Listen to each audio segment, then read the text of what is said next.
Shopping করতে গিয়ে যদি এতগুলো জিনিস তোমরা ফ্রিতে পেয়ে যাও, কেমন লাগবে তোমাদের? আজ্ঞে হ্যাঁ, আমি এই সমস্ত কিছু ফ্রিতে পেয়ে গেছি। স্মার্ট পয়েন্টে শপিং করে করে আমার প্রচুর পয়েন্ট জমা হয়ে গেছিলো, এবং তারপরে আমি এই সমস্ত কিছু একদম পুরো ফ্রিতে পাওয়ার পরে আমার হাসিটা দেখছো থামছেই না। বাড়ি ফিরে আমি একটা কেক বানাতে দেব, তো তার জন্য আমি সেটার প্রিপারেশন নিচ্ছিলাম। আর আনফর্চুনেট আমি আমার কেকের কোনো ভিডিও করিনি। কি আর করা যাবে, কিছু তো করার নেই, কেকের ভিডিও যখন করিনি।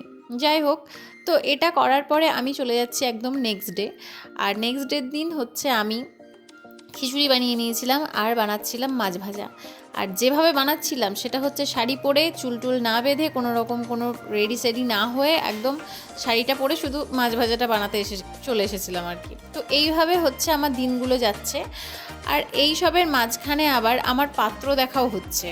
কিভাবে পাত্র দেখা হচ্ছে তাহলে তোমরা দেখে নাও। কার জন্য? আমার জন্য। শুনলে তো তোমরা, আমার জন্য নাকি একটা পাত্র আছে। যাই হোক, একটা জীবনে আর কটা বিয়ে করব, একটা নিয়েই তো আর পারছি না, আর বিয়ে করতে চাই না। তো বাড়ি ফিরেই আমি শুরু করে দিয়েছি কড়াইশুঁটির কচুরি বানানো।